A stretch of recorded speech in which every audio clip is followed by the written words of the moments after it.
जिस क्षण तुमने अपने भीतर ये मान लिया कि तुम मांगने वाले हो, उसी क्षण तुमने अपनी शक्ति खो दी। और जिस क्षण तुम ये समझ जाते हो कि तुम्हारे भीतर वही चेतना काम कर रही है जो इस पूरे ब्रह्मांड को चला रही है, उसी क्षण सब कुछ बदलना शुरू हो जाता है। यही वो जगह है जहां से आज की यह यात्रा शुरू होती है। ये कोई सामान्य बात नहीं है, ये तुम्हारे जीवन की दिशा बदलने वाली समझ है। अब तक तुमने सुना होगा कि प्रार्थना करो, विनती करो, झुको, मांगो, लेकिन क्या तुमने कभी रुककर ये पूछा कि जो तुम्हारे भीतर है क्या वो इतना छोटा है कि उसे मांगना पड़े? क्या वो इतना कमजोर है कि उसे किसी के सामने झुकना पड़े? सच ये है कि तुम्हें बचपन से एक ऐसी आदत सिखाई गई है जो तुम्हें तुम्हारी असली शक्ति से दूर रखती है। तुम्हें सिखाया गया कि जो चाहिए उसे मांगो, लेकिन किसी ने ये नहीं बताया कि मांगना तुम्हें हमेशा उसी स्थिति में रखता है जहां तुम्हारे पास कुछ नहीं है। क्योंकि जब तुम मांगते हो, तुम ये स्वीकार कर लेते हो कि तुम्हारे पास वो चीज नहीं है, और ब्रह्मांड तुम्हारी इसी स्थिति को पकड़ लेता है। वो तुम्हारी बातों को नहीं, तुम्हारी स्थिति को सुनता है। तुम्हारे शब्द नहीं, तुम्हारी अंदर की भावना काम करती है। जरा गहराई से देखो, जब तुम कहते हो कि मुझे ये चाहिए, तो तुम्हारे भीतर एक कमी की भावना होती है, और वही कमी बार बार तुम्हारे जीवन में दिखाई देती है। इसलिए बहुत लोग सालों तक प्रार्थना करते रहते हैं, लेकिन उनकी जिंदगी वैसी ही रहती है, क्योंकि वे जो बोल रहे हैं वो नहीं, जो महसूस कर रहे हैं वही सच बन रहा है। ये एक बहुत सूक्ष्म लेकिन बहुत गहरा नियम है। इसे समझे बिना कोई भी व्यक्ति अपने जीवन में वास्तविक परिवर्तन नहीं ला सकता। अब एक पल के लिए कल्पना करो कि तुम मांग नहीं रहे, बल्कि आदेश दे रहे हो। आदेश देने का मतलब क्या है? इसका मतलब है कि तुम उस स्थिति में खड़े हो जहां तुम्हें पूरा भरोसा है कि जो तुम कह रहे हो वो होगा। यहाँ कोई संदेह नहीं है, कोई डर नहीं है, कोई कमी नहीं है। यहाँ सिर्फ एक स्पष्टता है और एक आंतरिक शक्ति है। और यही वो जगह है जहां से वास्तविक परिवर्तन शुरू होता है। ब्रह्मांड को आदेश देने का मतलब ये नहीं है कि तुम किसी बाहर की शक्ति को नियंत्रित कर रहे हो। इसका मतलब ये है कि तुम अपने भीतर की उस शक्ति को पहचान रहे हो जो पहले से ही सब कुछ नियंत्रित कर रही है।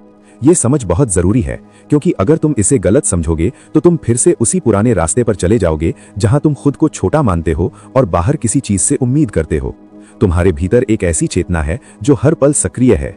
वही चेतना तुम्हारे विचारों को आकार देती है, तुम्हारी भावनाओं को दिशा देती है और अंत में तुम्हारी वास्तविकता को बनाती है।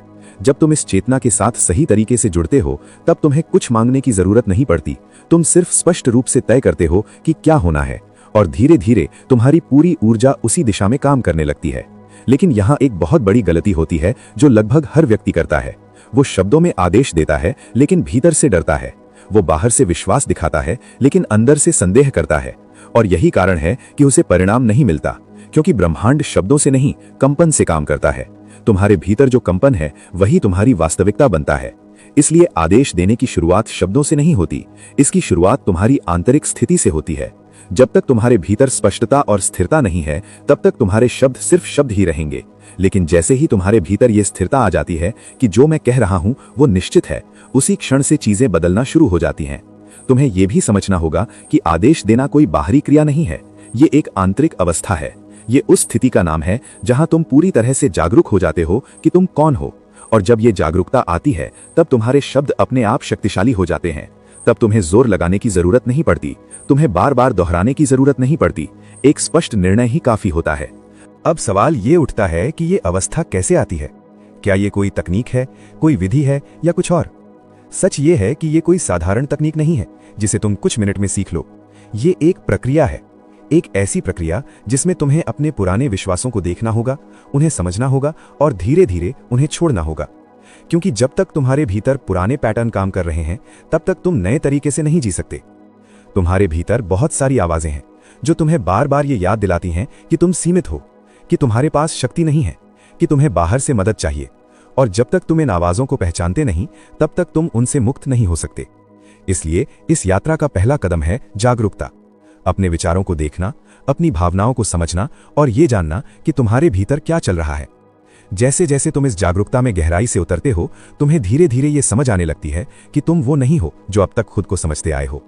तुम्हारे भीतर कुछ और है, कुछ बहुत गहरा, बहुत शांत और बहुत शक्तिशाली। और जब तुम उस स्थान को छूते हो, तब तुम्हें किसी से कुछ मांगने की जरूरत नहीं रहती, क्योंकि वहां कोई कमी नहीं होती। यहीं से आदेश देने की वास्तविक यात्रा शुरू होती है। यहां से तुम्हारा हर विचार, हर शब्द और हर भावना एक दिशा में काम करने लगती है। यहां कोई संघर्ष नहीं होता, कोई दबाव नहीं होता, सिर्फ एक सहज प्रवाह होता है। और इस प्रवाह में जो कुछ भी तुम तय करते हो, वो धीरे धीरे तुम्हारी वास्तविकता बन जाता है। अब इस समझ को अपने भीतर बैठने दो। इसे जल्दी में पकड़ने की कोशिश मत करो, इसे महसूस करो, क्योंकि ये कोई जानकारी नहीं है जिसे तुम याद कर लो। ये एक अनुभव है जिसे तुम्हें जीना होगा। और जब तुम इसे जीना शुरू करते हो तब तुम्हें खुद ही फर्क दिखने लगता है कि पहले तुम कैसे सोचते थे और अब कैसे सोच रहे हो। धीरे धीरे तुम्हारा पूरा दृष्टिकोण बदलने लगता है। तुम परिस्थितियों को अलग नजर से देखने लगते हो। जहां पहले तुम डरते थे अब तुम स्पष्ट रहते हो। और यही बदलाव तुम्हें उस जगह ले जाता है जहां से तुम सच में अपने जीवन को दिशा दे सकते हो। इस पहले कदम को समझना बहुत जरूरी था, क्योंकि अगर नींव सही नहीं होगी तो आगे कुछ भी टिक नहीं पाएगा। अब जब ये नींव तुम्हारे सामने है तो अगला कदम और भी गहरा होगा।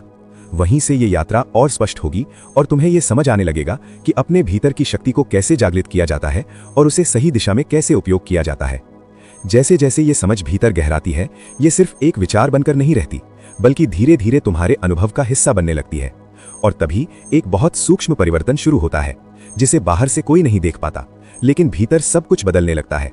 पहले जहां तुम हर परिस्थिति के सामने खुद को छोटा महसूस करते थे, अब वही परिस्थिति तुम्हें परखने का माध्यम बन जाती है। पहले जहां तुम्हारा मन तुरंत प्रतिक्रिया करता था, अब उसी जगह एक ठहराव आने लगता है। और यही ठहराव तुम्हारी सबसे बड़ी शक्ति बनने वाला है, क्योंकि आदेश देने की असली शुरुआत यहीं से होती है। उस ठहराव से जहां तुम प्रतिक्रिया नहीं करते, बल्कि जागरूक होकर निर्णय लेते हो। यही वो बिंदु है जहां अधिकांश लोग चूक जाते हैं। वे सोचते हैं कि कुछ शब्द बोल देने से या किसी तकनीक को दोहराने से ब्रह्मांड उनकी बात मान लेगा। लेकिन सच ये है कि जब तक तुम्हारे भीतर स्थिरता नहीं है, तब तक तुम्हारे शब्दों में कोई प्रभाव नहीं होता। तुम्हें अपने भीतर उस जगह को पहचानना होगा जहां कोई हलचल नहीं है, जहां विचार आते हैं लेकिन तुम्हें खींच नहीं पाते, जहां भावनाएं उठती हैं लेकिन तुम्हें डगमगाते नहीं हैं। वही स्थान तुम्हारा वास्तविक केंद्र है। और जब तुम इस केंद्र में खड़े होकर कुछ तय करते हो, तब वो सिर्फ एक विचार नहीं रहता, वो एक आदेश बन जाता है। अब यहां एक और गहराई को समझना जरूरी है। आदेश देने का मतलब ये नहीं है कि तुम जिद कर रहे हो या किसी चीज को जबरदस्ती अपनी तरफ खींच रहे हो। आदेश देने का अर्थ है पूर्ण स्पष्टता के साथ ये जानना कि क्या होना है और फिर उस पर बिना डगमगाए स्थिर रहना। इसमें कोई तनाव नहीं होता, कोई जल्दबाजी नहीं होती। ये एक शांत लेकिन अडिग स्थिति होती है। अधिकतर लोग यही गलती कर देते हैं। वे कुछ तय करते हैं, लेकिन कुछ ही समय बाद उनके भीतर संदेह आने लगता है। वे सोचने लगते हैं कि ये होगा या नहीं, और जैसे ही ये संदेह आता है, उनकी ऊर्जा बिखर जाती है। ब्रह्मांड को दो विपरीत संकेत मिलने लगते हैं, एक तरफ आदेश, दूसरी तरफ डर। और जब संकेत स्पष्ट नहीं होता तो परिणाम भी स्पष्ट नहीं होता। इसलिए तुम्हें अपने भीतर उस स्पष्टता को इतना मजबूत करना होगा कि कोई भी बाहरी परिस्थिति उसे हिला न सके। ये एक अभ्यास है, लेकिन ये कठिन नहीं है। बस तुम्हें अपने मन को देखना है, उसे समझना है और धीरे धीरे उसे स्थिर करना है। जब तुम अपने मन के मालिक बन जाते हो, तब तुम्हारे शब्द अपने आप शक्तिशाली हो जाते हैं। ध्यान से देखो, तुम्हारा मन हर समय कुछ न कुछ बोलता रहता है। कभी वो भविष्य की चिंता करता है, कभी अतीत की यादों में उलझ जाता है, और इसी शोर में तुम्हारा वास्तविक इरादा खो जाता है। जब तुम आदेश देने की बात करते हो, तो सबसे पहले तुम्हें इस शोर को कम करना होगा, क्योंकि जब तक भीतर शांति नहीं होगी, तब तक तुम्हारी आवाज साफ नहीं होगी। ये शांति बाहर से नहीं आएगी, इसे तुम्हें अपने भीतर ही बनाना होगा। हर दिन कुछ समय अपने साथ बैठो, कुछ मत करो, बस अपने विचारों को देखो। उन्हें रोकने की कोशिश मत करो, बस उन्हें गुजरते हुए देखो। धीरे धीरे तुम्हें यह महसूस होने लगेगा कि तुम विचार नहीं हो, तुम उन्हें देखने वाले हो। और जैसे ही ये दूरी बनती है, तुम्हारे भीतर एक गहरी स्थिरता जन्म लेती है। इसी स्थिरता में तुम्हारी शक्ति छिपी है। जब तुम इस अवस्था में होते हो, तब तुम्हारा हर शब्द एक स्पष्ट संकेत बन जाता है। तब तुम्हें जोर लगाने की जरूरत नहीं पड़ती, तुम बस तय करते हो और तुम्हारा पूरा अस्तित्व उसी दिशा में काम करने लगता है। अब एक और बात जो बहुत कम लोग समझते हैं, वो ये है कि आदेश देने के बाद क्या करना है। अधिकांश लोग कुछ तय करते हैं और फिर हर पल उसे चेक करते रहते हैं कि वो हुआ या नहीं। यही सबसे बड़ी बाधा है, क्योंकि जब तुम बार बार उसे चेक करते हो, तो तुम फिर से उसी कमी की स्थिति में आ जाते हो। तुम फिर से ये मानने लगते हो कि वो अभी तक नहीं हुआ। इसलिए आदेश देने के बाद सबसे जरूरी चीज है विश्वास। लेकिन ये अंधा विश्वास नहीं है, ये वो विश्वास है जो तुम्हारी समझ से पैदा होता है। जब तुम सच में समझ लेते हो कि तुम्हारी आंतरिक स्थिति ही तुम्हारी बाहरी वास्तविकता बनाती है, तब तुम्हें बार बार देखने की जरूरत नहीं पड़ती। तुम्हें पता होता है कि जो तय किया गया है वो अपने समय पर प्रकट होगा।